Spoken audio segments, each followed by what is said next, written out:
नमस्कार दोस्तों, आज की इस वीडियो में आपको इस सवाल का सलूशन बताऊंगा। क्लास 10th मॉडल पेपर का सवाल है।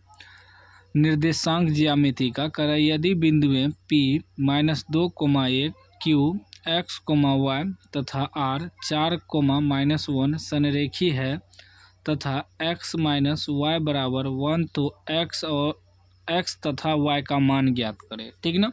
तो ध्यान से इस वीडियो को देखना है यदि आप सर्च मार रहे थे तो। ठीक ना। बिंदु क्या दिया है, 3 बिंदु दिया है, यानी कि त्रिभुज बनेगा। इसको मान लीजिए P बिंदु, उसके बाद इसे Q बिंदु और इसे R बिंदु। ठीक। P बिंदु कितना दिया है, -2, 1। ठीक। उसके बाद Q बिंदु दिया है x, y। उसके बाद R बिंदु दिया है 4, -1। ठीक। इसमें हम लोग लिख लेंगे x1 बराबर, देखिए पहला होता है x, दूसरा y, x y, लेकिन इसमें 3 x हो जाएगा, एक x ही, एक ही और 3 y, 1 y, 2 y, 3 y। तो उसे मान लेंगे x1। ठीक है ना। तो x1 ही हो गया x वाला -2। उसके बाद फिर x2 हो जाएगा ये x। उसके बाद x3 हो जाएगा 4। ठीक है ना, क्योंकि 3 x है तो उसका देना पड़ेगा ना, x1 x2 x3। ठीक ना। फिर y1 ये x1 हुआ तो ये y1 हो जाएगा। y1 कितना हो जाएगा, 1 हो जाएगा। उसके बाद y2 हो जाएगा y। उसके बाद y3 हो जाएगा -1। ठीक। अब सभी मान हमको मालूम हो गया, x1 x2 x3। ठीक ना। अब हमें सवाल कर रहा है कि संरेखी है, ये तीनों बिंदु जो है संरेखी है। संरेख कब होता है, यदि त्रिभुज के तीनों जो बिंदु दिया है इनका क्षेत्रफल बराबर 0 हो जाए तब संरेख होगा। लिखेंगे संरेख होंगे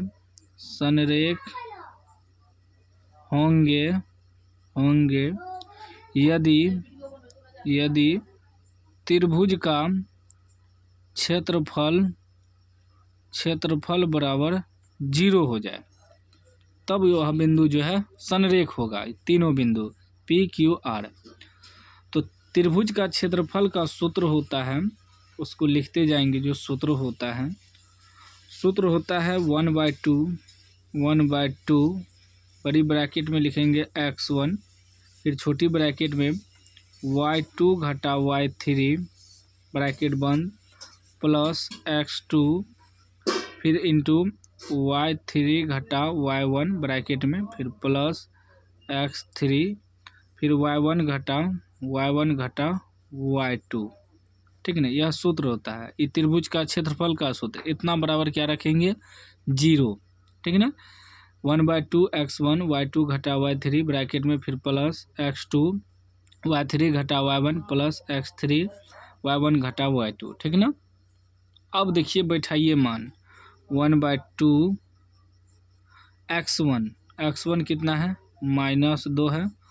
उसके बाद क्या है, y2 घटा y3 कितना है, y है, घटा y3 -1 है, e माइनस मिला के +1 हो जाएगा। फिर प्लस x2 कितना है, x है। फिर y3 घटा y1 कितना है, -1 है, घटा y1 1 है। ठीक है ना। प्लस x3 कितना है, x3 आपका 4 है। ठीक।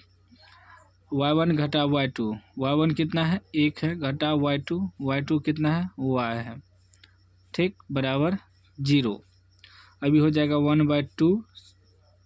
ठीक ना। अब कैलकुलेशन करेंगे, ये -2 दोनों से गुना होगा तो -2 से गुना करेंगे तो -2y हो जाएगा, प्लस -2 1 2, फिर प्लस माइनस से होगा। ठीक ना। प्लस माइनस या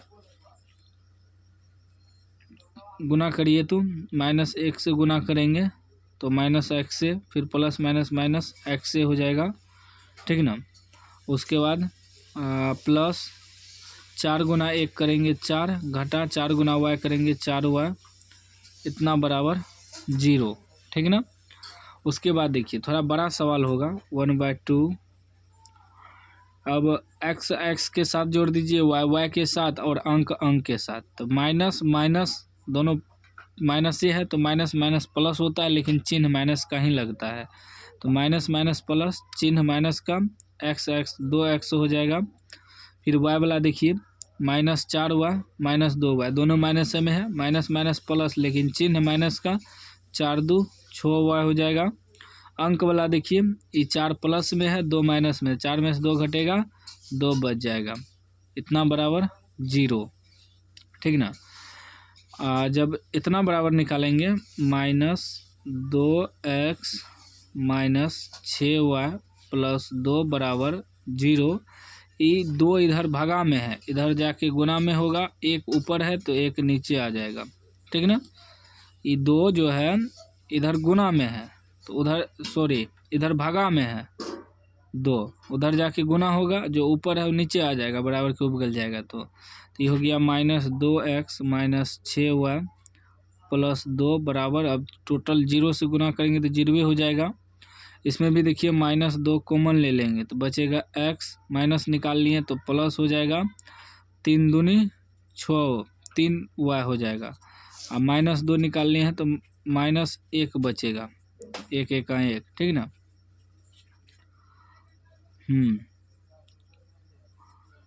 माइनस माइनस प्लस 2 1 का 2 हो जाएगा। हाँ, इतना बराबर 0। फिर लिखेंगे x + 3y -1 बराबर, ये उधर जाके फिर जो है 0 के भागा में आएगा -2, क्योंकि गुना में है। तो ये हो जाएगा x + 3y -1 बराबर 0 से भागा होगा 0, और x + 3y बराबर जब निकालेंगे तो माइनस है तो उधर +1 हो जाएगा। ये बन गया समीकरण 1, समीकरण 1। और एक समीकरण हमें यहाँ सवाल में ही दिया है कि x - y बराबर 1, ठीक ना। x - y बराबर 1 पहले से भी दिया है, इस समीकरण 2 मान लेंगे, ठीक। अब देखिए हमें x y में x y का मान निकालना है, तो या हम y को कटा सकते हैं पहले या x को, मतलब विलोपन विधि से समीकरण को कटाएंगे। तो इसमें देखिए +3y है, इसमें -y है, तो हमें समीकरण 2 को 3 से गुना करना होगा बराबर करने के लिए, तो y कट जाएगा, ठीक ना। प्लस माइनस पहले से है, कट जाएगा। लिखेंगे समीकरण फर्स्ट, दोनों प्लस माइनस पहले से है तो प्लस करेंगे, समीकरण सेकेंड गुना 3 किए हैं समीकरण 2 को। तो पहला वाला तो लिख देंगे x + 3y बराबर 1, दूसरा वाला को 3 से गुना करना है, 3 गुना x करेंगे 3x, -3 गुना y करेंगे 3y बराबर 3 1 का 3। अब कट जाएगा, प्लस माइनस 3y कट गया, ये प्लस में है, ये भी प्लस में, 3 यहाँ कुछ नहीं तो 1 है, 3 1 4x बराबर, फिर 3 1 4, कटा देंगे एक बार में, x का मान निकल गया 1, ठीक ना।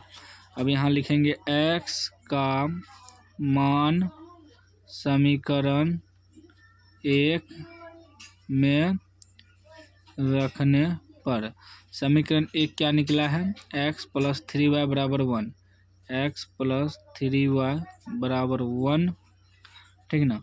तो x का मान हमें 1 आया है तो 1 रख देंगे, 1 + 3y बराबर 1, ठीक। जब 3y बराबर निकालेंगे,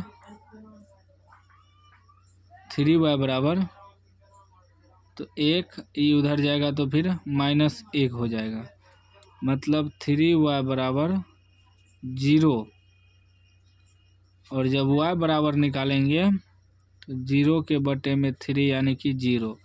x का मान हमें निकल गया 1 और y का मान निकल गया 0, यही आपका आंसर हो गया, ठीक ना। यही हमें कह रहा था x y का मान निकालने, x y का मान निकल गया, x बराबर 1 y बराबर 0। उम्मीद है आप समझ गए होंगे सारा प्रोसेस जो मैंने स्टेप बाय स्टेप करके आपको दिखाया। वीडियो अच्छा लगा हो तो लाइक कर दीजिए, चैनल को सब्सक्राइब कर दीजिए और घंटी को दबा के ऑल कर दीजिए।